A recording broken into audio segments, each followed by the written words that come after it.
मेरे साथ वाले गांव में एक लड़का और लड़की कॉलेज के दिनों में एक दूसरे से बहुत प्यार करते थे। वक्त गुजरता गया और इनका प्यार और बढ़ता गया।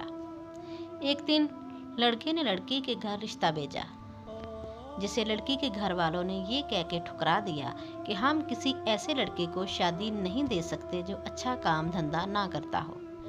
लड़की के हद दर्जा इसरार करने के बाद भी इसके घर वाले नहीं माने।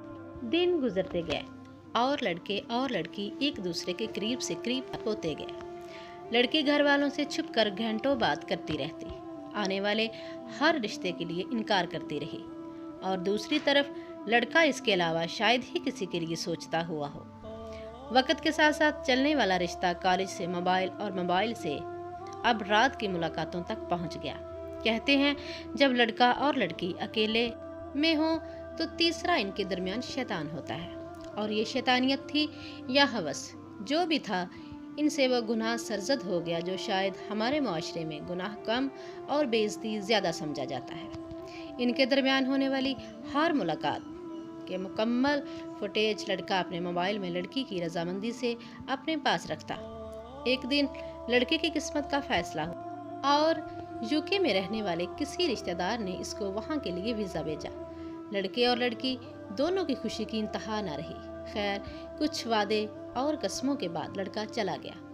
इसे वहाँ गए हुए आज 5 माह हो गए थे, लेकिन ना इसका कोई कॉल आई ना कोई पैगाम। इधर लड़की के घर वालों और भाइयों ने लड़की पर जोर डालना शुरू किया कि वो शादी क्यों नहीं कर रही।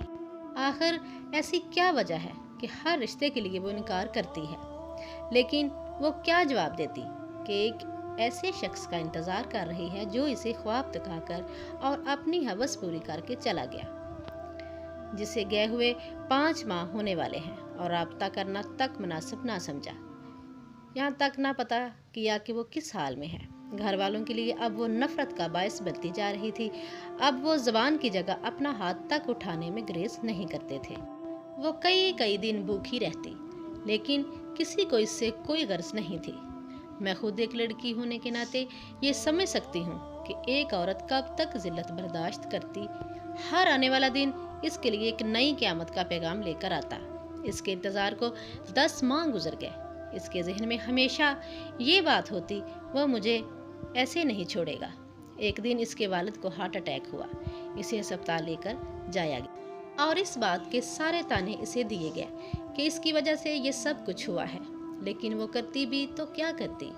एक तरफ इसके अपने घर वाले थे और दूसरी तरफ इसकी सारी खुशियाँ वो एक अनजानी दुनिया में गायब होती जा रही थी। एक दिन इसे इस लड़के की कज़न मिली और इसने इसे बताया कि वो तो हर रोज़ घर कॉल करता है और वो तुमसे शादी नहीं करेगा, इसकी तो किसी और से बात चल रही है। ये अल्फाज इसके लिए किसी क़यामत से कम नहीं थे। इसे ऐसे लगा जैसे इसके पास कोई ज़ोरदार धमाका किया गया हो। वो जिसके लिए वो सारी दुनिया से लड़ रही है, वो घर आई और घर वालों से शादी के लिए रजामंदी ज़ाहिर कर दी। कल तक जो घर वाले असद को इस वजह से शादी नहीं दे रहे थे कि वो काम नहीं करता, आज एक आवारा से लड़के को देने के लिए मान गए थे। इसकी शादी हुई।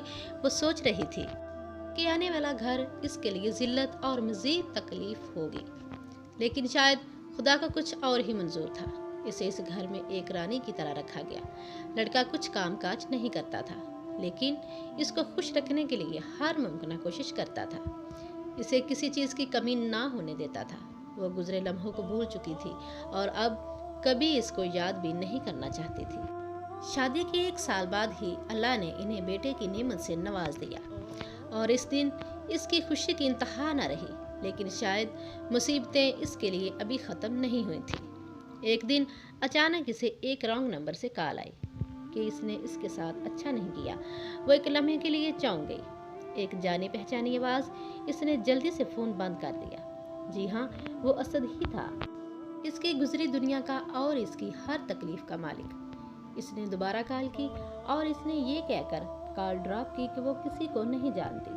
इसने इसे कहा कि एक बार बात कर लो सिर्फ। इसकी कॉल पर इस बार कदरे नरम लहजा था। इसने कांपती आवाज़ में कहा, बोलो असद, अब क्यों आए हो मेरी ज़िंदगी में? दुखों और परेशानियों में छोड़कर अब किस लिए बात की है?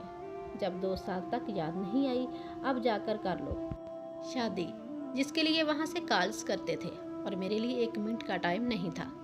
वह मुस्कुराया और बोला, किस कॉल की बात कर रही हो? मैं पहले दिन ही से जेल में था। मुझे अपने मकसद के लिए इस्तेमाल किया गया है। तुम ही बताओ मैं क्या करता। लेकिन अब शायद इन बातों का कोई मकसद नहीं था। लड़की ने इससे कहा कि अब सब भूल जाओ, लेकिन शायद वो इसे अपनी हार समझ रहा था। इससे पहले कि वो कुछ बोलता, लड़की ने कॉल ड्रॉप कर दी। लड़के का मैसेज आया कि अगर इसकी नहीं तो किसी की भी नहीं। लड़की ने सिम निकाली और तोड़ दी।